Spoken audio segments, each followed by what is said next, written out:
Дагы бир жолу саламатсыңарбы менин сүйүктүү окуучуларым. Анда биз кезектеги сабагыбызды баштайбыз. Баарыңарга чагымдуу маанай, көңүлдүү жана ийгиликтүү күн каалаймын. Окуу куралдарыңарды, китебиңерди алып, даяр болуп отурасыңар деп ишенем. Анда адабий окуу сабагын баштайбыз. Бүгүнкү биздин өтө турган жаңы темабыз улуу манасчы Саякбай Каралаев.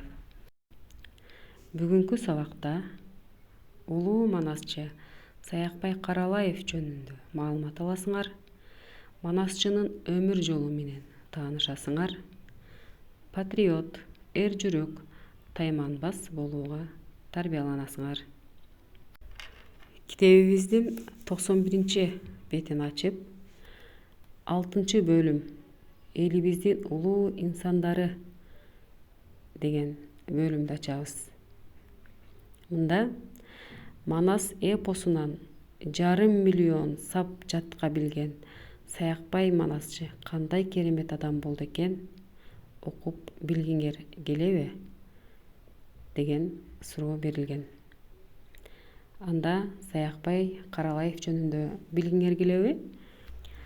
Билгиңер келсе, маалымат алыңар келсе, анда конт коюп угуп отургула. Мен силерге окуп берем. Улуу манасчы Саякбай Каралаев.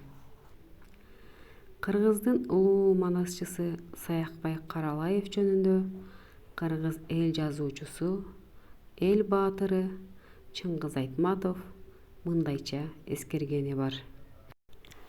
Тагдыр айдап, кайсы бир жылы Сакең менен бирге Чүй өрөөнүндөгү бир айылга барганым эсимде.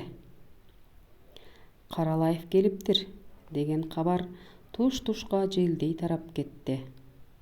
Алыскы жайлоолордон, тоо этектериндеги фермалардан машинага, тракторго жармашып, айтор жөө жалаңдап, көпчүлүк туш-туштан агылды дейсиң. Каралаевдин өнөрүнө куштарлангандардын көптүгү ушунчалык колхоздун клубуна батпай, жарымы сыртка калды. Муну көргөн Каралаев Манасты ачык асман астында, эл ортосунда айтмакчы болду. Саякбай клуб алдындагы секичеге отурду. Тегеректеген элдин көпчүлүгү малдаш урунуп, жерге отурушту. Кээ бирөөлөрү машинанын үстүнө чыгып, айрымдары ат үстүнөн улуу дастанга кулак түрүштү. Бир маалда көк жээктен көтөрүлгөн кара булут так төбөгө келди да, ыйын токтото албагандай нөшөрлөтүп жиберди. Бирок Каралаев жамгыр менен жарыша ыр төктү. Үстүмдөгү жаңы костюмумдун сыны бузулат деп кооптонсом керек. Өзүм жалгыз клубдун бурчуна барып саяк корголонупмун. Карасам, өзүмдөн башка эч ким жок. Бирөө да былк этер эмес. Уялганымдан кайра көпчүлүккө келдим. Үстүнөн өткөн суу кызыл ашыгына чейин жетсе да, улуу дастан аякталмайынча ордунан козголгон эч ким болгон жок. Бул окуядан илгерээкте өткөн дагы бир кызык учур эсимде калыптыр. 1959 жылы Москвадан окууну бүтүп, элге жаңыдан кайткан кезим. Саякбай Каралаев, Карамолду Орозов сыяктуу кыргыздын аты чулуу алыптарын чакырып, атайын жолугушуу өткөрүлдү. Угуучулар жалаң кыргыздар эмес, арасында орус, немец аралаш түрдүү улуттун өкүлдөрү бар эле. Ал эми манасчылар менен өнөрпоздордун көпчүлүгү орусча билишпейт. Эки ортодо котормочу болдум. Кезек Саякбайга келди. Манасты канча жашыңыздан баштап айта баштадыңыз? Алгачкы устатыңыз ким? Бир кишинин башына ушунча ташкындаган ырлар кантип аткан? Дешип жыйындагылар суроону үстөккө босток жаадырып жатышат. Бала кезимде кой катарып жүрүп бир тегеректин түбүнө уктап калыпмын, деп баштады аңгемесин Каралаев. Бешимченде ат дүбүртүнөн ойгонуп кеттим. Уйкулуу көзүмдү ачсам, туура мага карай бир аргымакчан, зор алып еттүү киши чымын куюм болуп келе жатат. Колундагы найзасы күнгө чагылышып жарк-журк этет. Тулпарынын эки көзү оттой жанып, ооздугун карс-курс чайнайт. Омуроолотуп келип тизгин тартты. Ашыкпай атынан түштү да: «Эй бала, бул жатышың кандай?» деди.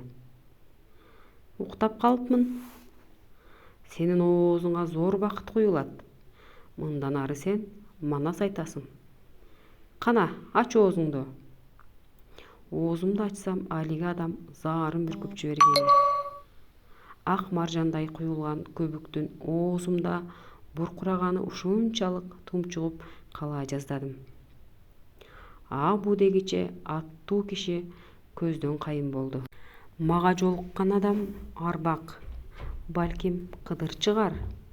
Ошондон баштап манасты айтып кеттим, деп жооп берди Чыңгыз Айтматов.